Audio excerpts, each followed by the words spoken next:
কথা বুঝতেছেন? দুরুদে ইব্রাহিমী বললে আর দুরুদে মোহাম্মদী বললে এই দ্বন্দ্ব ঝগড়া কোথায় যায়? নবীদের মধ্যে ঝগড়া লাগাই দেন। আপনি কেন নবীদের সম্মান এটা না চেষ্টা করবেন? আপনি উম্মতের কাতারে থাকেন। আপনি যা বলতে চান শুধু বোঝার জন্য অতটুকু বলেন যে নামাজের মধ্যে যে দুরুদ পড়া হয় বা নামাজের মধ্যে যে দোয়া পড়া হয়, নাম না বললেই কি আসবে তাদের? কথা বোঝেন নাই? নামাজে তো একটাই দুরুদ পড়া হয় না, দুইটা পড়া হয়। তাহলে নামাজে যেটা পড়া হয় এটা খাস, সেটাকে আপনি দুরুদ ইব্রাহিম দিয়ে বলেন, মোহাম্মদ দিয়ে বলেন, কিচ্ছু আসবে যাবে না। বরং এটা বলেন যে নামাজে দুরুদ পড়া হয়, নামাজের দুরুদ পড়েন। কথাটা বুঝছেন না? এখন ঝগড়া করার জন্য যদি আপনি বক্তব্য দেন তাহলে সেটা হবে ফিতনা, সেটা হবে ফিতনা। ওরা বলছে এটা ইব্রাহিম, ওরা বলছে এটা মোহাম্মদ, এটা যদি গ্রুপিং হয় তাহলে নামাজের মধ্যে ফিতনা চলে আসে। কি বলেন ঠিক না? এই গ্রুপিং আলেমদের সাজে না। উম্মত এইভাবে কখনো ভাবে নাই যে এটাকে দুরুদ ইব্রাহিম বললে কি হবে আর এটাকে দুরুদ মোহাম্মদ বললেই বা কি হবে। কোনোদিন উম্মত এটা ভাবে। এখন আলেমরা এটা নিয়ে ফেরকা করতেছে, কারণ আছে, কিছু কারণ, যৌক্তিক কারণ আসছে, যার কারণে দুঃখ থেকে, আবেগ থেকে এ ধরনের কথা বলা হয়, না বলাই ভালো। আমাদের ঘরানার কিছু ভাইয়েরা আছেন, তারা সাধারণভাবে অন্য কোনো দুরুদ পড়তে চান না, অন্য কোনো দুরুদের ব্যাপারে তারা কোনো সাপোর্ট দেন না। তারা শুধু বলতে চান যে দুরুদ ইব্রাহিম পড়াই উত্তম, দুরুদ ইব্রাহিম যেহেতু নামাজে পড়া হয়, অন্য সময় এটাই পড়া উত্তম, আর কোনো দুরুদ পড়া যাবে না। এই কথাটা জবাব দিতে গিয়ে কেউ কেউ এটাকে নামই বদলে দিতে চাচ্ছে যে এটা দুরুদ ইব্রাহিমই না, এটা দুরুদে মোহাম্মদ। এই রাগ থেকে এসে ফিতনাটা কোথায় যাচ্ছে? নামাজের দিকে চলে যাচ্ছে, নবীদের উপরে ইলজাম যাচ্ছে। ভাই বোঝা দরকার যেটা, সেটা হচ্ছে নামাজের মধ্যে একটাই দুরুদ পড়া যায় যেটা অন্য কোনো দুরুদ নামাজে আনা যায় না, কিন্তু নামাজের বাইরে আর কোনো দুরুদ পড়া যাবে না, এরকম কোনো ফতোয়া আপনি দেখাতে পারবেন না। আর একমাত্র দুরুদে ইব্রাহিমটাই যে খাস, তাইলে তো হাদিসের লঙ্ঘন হয়ে যায়। নামাজে দুরুদে ইব্রাহিম খাস, কিন্তু নামাজের বাইরে আরও অনেক হাদিস তো পড়েছেন সাহাবা ইসমাইল, এবং রসুল নিজেও উম্মতকে শিক্ষা দিয়েছেন। যেমন বুখারী শরীফে আসছে আল্লাহুম্মা সাল্লি আলা সাইয়্যিদিনা মুহাম্মাদান নবিয়্যিল উম্মি ওয়া আলিহি ওয়া সাল্লাম, এই হাদিস তো বুখারীতে রয়েছে। তাহলে এই দুরুদ তো আপনি পড়তে হবে। এখন যদি বলেন যে এটাও জায়েজ হবে না, তাহলে তো ঈমান থাকবে না। কি বলেন ঠিক না? কিছু দুরুদ সাহাবাদের কওল থেকে আসছে। দুরুদ মানে দোয়া, খেয়াল রাখবেন, দুরুদ মানে দোয়া। স্পেশালি যেই দোয়া রসুলের জন্য করা হয় ওটাকে দরুদ বলা হয়। বুঝতেছেন? আমার আপনার জন্য যে দোয়া করা হয় এগুলো হচ্ছে আমভাবে আমাদের জন্য দোয়া, আল্লাহর কাছে আমরা দোয়া করি যে কারোর জন্য।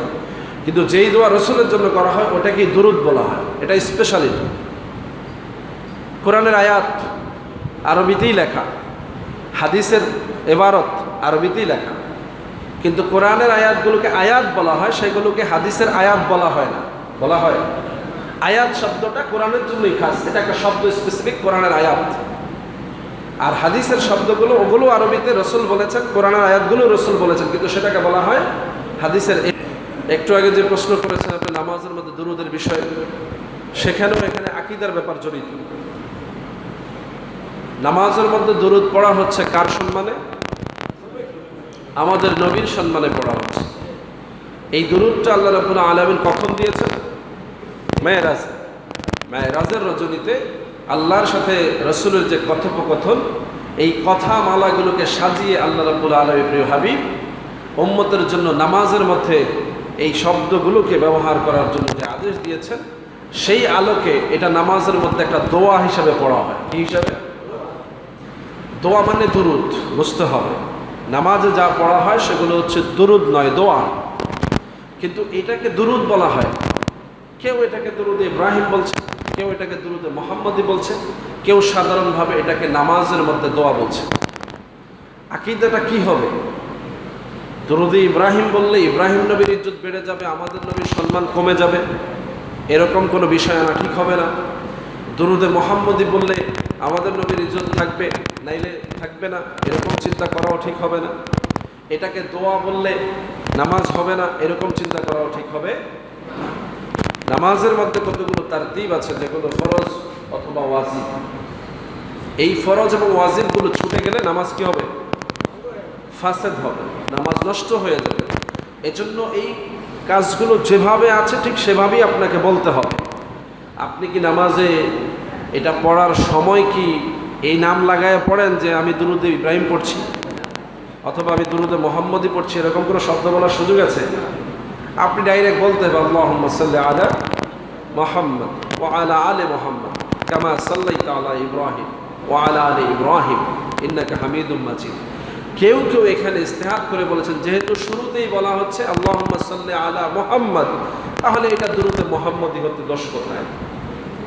দোষগুলোর প্রশ্ন তো নাই, আপনি দুরুদে মুহাম্মদি বললেও কোনো অসুবিধা নাই। এরপরে এখানে ওয়া আলা আলি ইব্রাহিম, ইব্রাহিম নবীর পরিবারের জন্য দোয়া করার কথা আসছে, সেখানে কেউ যদি এটাকে দরুদ ইব্রাহিম বলে তাতেও কোনো অসুবিধা নেই। কিন্তু আপনি এটা মনে রাখবেন যে নামাজের মধ্যে যে দোয়া পড়া হচ্ছে এটার কোনো নামকরণ কোথাও করা এরকম একটা হাদিস আপনি খুঁজে পাবেন না। কথা বুঝতেছেন? এটা যে দুরুদ ইব্রাহিম এই সংক্রান্ত কোনো হাদিস নাই, এটা যে দুরুদ মুহাম্মদি এই সংক্রান্ত কোনো হাদিস নাই। তাহলে আপনি আমি ঝগড়া করে শেষ পর্যন্ত শুধু আকীদা নষ্ট হবে, নবীদের সম্মানের হানি হবে। আমাদের নবী শ্রেষ্ঠ নবী ইব্রাহিম নবীও আল্লাহর নবী। ইব্রাহিম নবীর উপাধি খলিলুল্লাহ, আমাদের নবীর উপাধি হাবিবুল্লাহ। আল্লাহর সাথে তাদের গভীর সম্পর্ক, এখানে দ্বন্দ্ব সৃষ্টি করা এটা উম্মতের কাজ না। কথা বুঝতেছেন? দুরুদে ইব্রাহিমী বললে আর দুরুদে মুহাম্মদি বললে এই দ্বন্দ্ব ঝগড়া কোথায় যায়?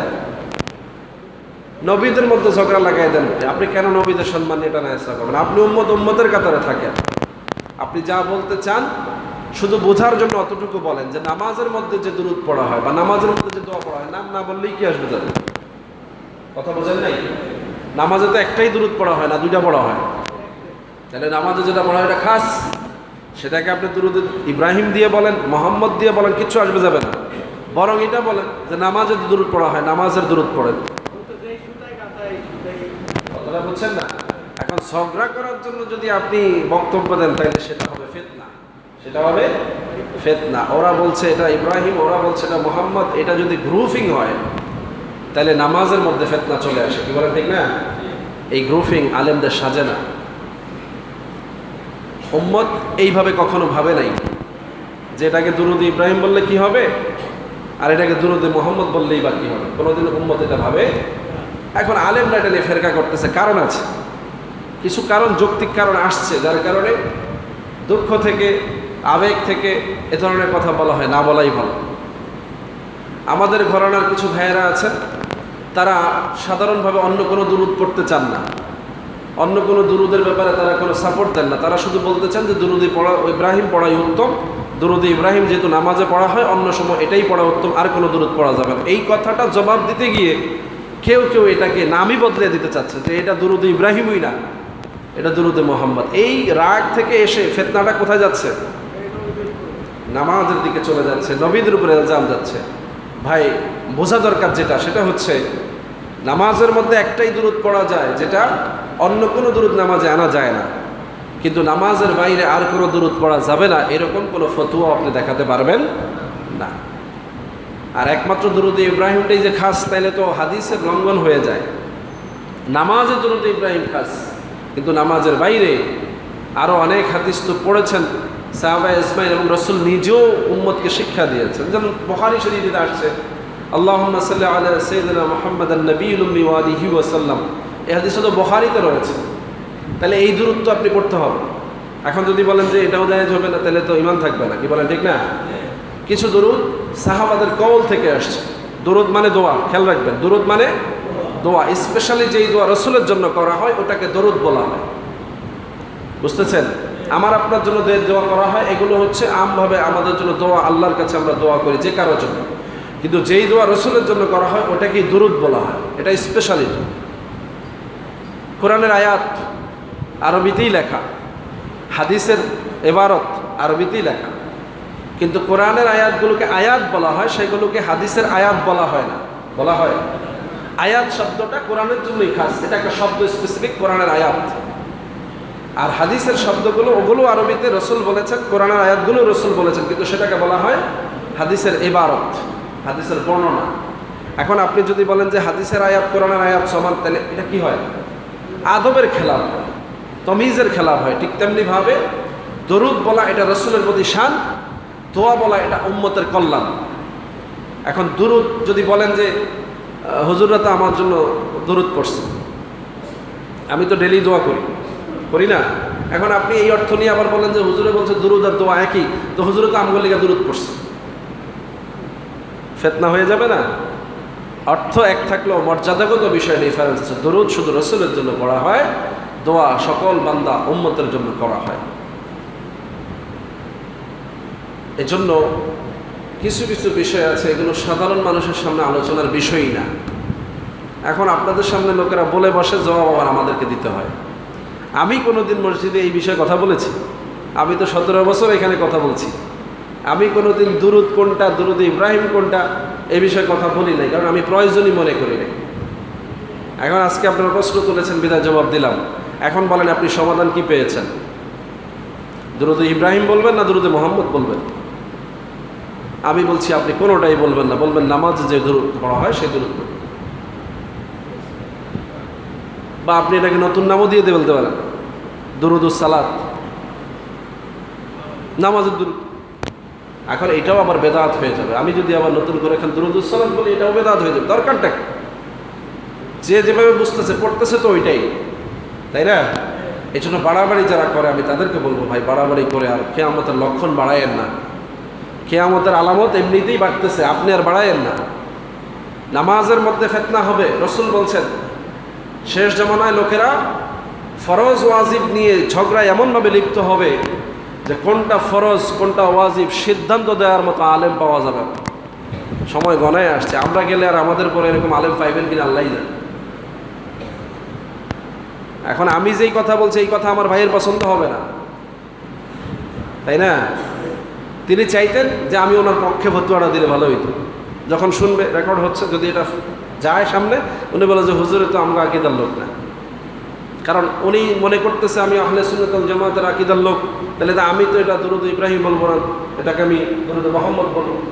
আমি আপনাকে আকীদা ঠিক করে দিই, আজকের জুমার খুতবা আমার এই বিষয়ে কথা।